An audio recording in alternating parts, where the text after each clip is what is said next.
Obviously, serious stuff here. What is the latest? He's looking for a second opinion. What are we expecting? They're trying to get a sense of timetable for when they might be able to reasonably expect him back. As we discussed yesterday, you have to prepare for him missing at least 2 or 3 weeks here. They haven't yet put him on injured reserve.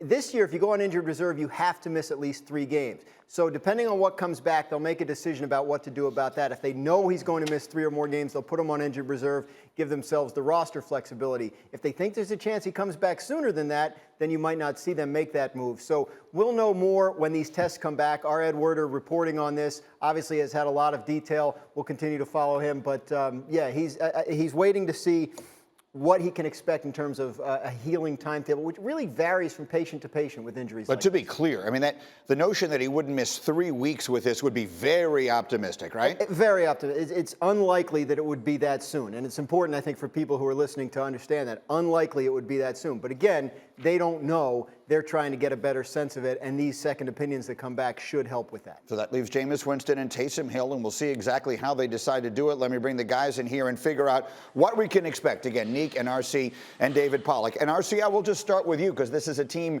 that is somewhat near and dear to your heart, at least geographically. If this team has to play without Drew Brees for an extended period of time, they were unbeaten without him last year. Can they do that again? Mm-hmm.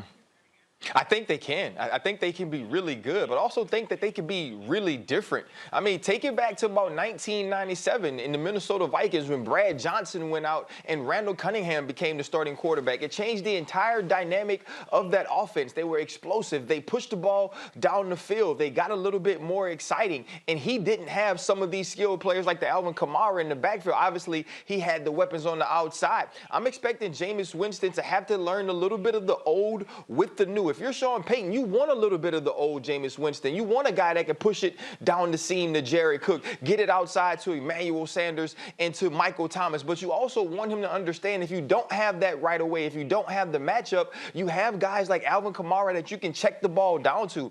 I believe that the Saints can be very good offensively through these weeks without Drew Brees. I believe they can be unpredictable. I believe they can be explosive. So you can't count the Saints out and just think the Tampa Bay Buccaneers are going to move in and take over the NFC South when you have an experienced quarterback like Jameis Winston with a great coach like Sean Payton.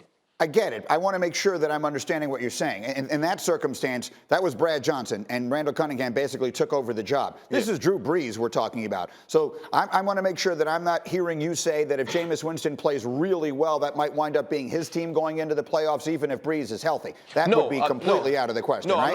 I'm not. Yeah, I'm not saying that, but what I'm saying is this offense can be that type of explosive now with a different quarterback with a different skill set. I get it, but clearly it would then revert, right, Neek? I'm looking at the look on your face. Yeah, I mean, Drew if Brees they become explosive, it's going to be hard to go back with Drew Brees because one thing they are not under the current Drew Brees iteration is explosive. So I think that they don't need very much from Jameis. What they got from Teddy Bridgewater last year was about average quarterback play, which was good enough with that defense that they had. Now that their defense is starting to play a lot better than it has in the early parts of the season, I think that Jameis doesn't have to do very much.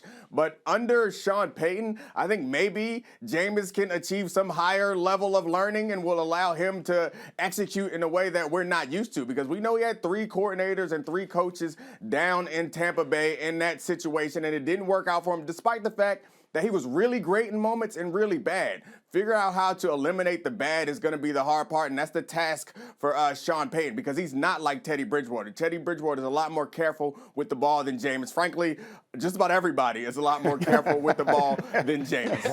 Yeah, Teddy Bridgewater is a lot more like Drew Brees. There was a real similarity there, and so it made sense that would work, that you would just, one guy would step in and take over. David, this is obviously entirely different. You're bringing in a guy who at least the body of his work to this point has been the opposite of Drew Brees and Teddy Bridgewater. How good do you expect them to be with Jameis at quarterback, David? First of all, I got a kick out of the way you introduced it. You were just like, hey, fractured ribs, collapsed lungs, maybe 3 weeks we'll see him again. I mean, that's just crazy talk that we're talking like that. But, you know, listen, when you look at this offense last year, 5-0 with Teddy Bridgewater, look who they play the next 4 weeks. You're going to get the Falcons twice. You're going to get the Broncos. Obviously, those are going to be wins. You've seen them play this season. So the Eagles, we've seen them. That's a win. And then they play the Chiefs. And they were going to lose that with Drew Brees regardless. So I think this offense is more about Sean Payton, the weapons. But what Neek said, I am very interested to see, because right now it's dink and dunk galore with Drew Brees. He doesn't throw the football down the field.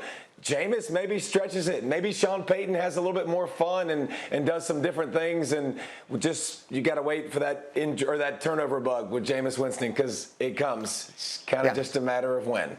If the coach is having fun with Jameis Winston throwing the ball down the field, he'd be the first one who's had that experience. I want to come back to this a little later in the show on what this could mean for Jameis, who was the first pick in the draft and has a real chance to resurrect his career.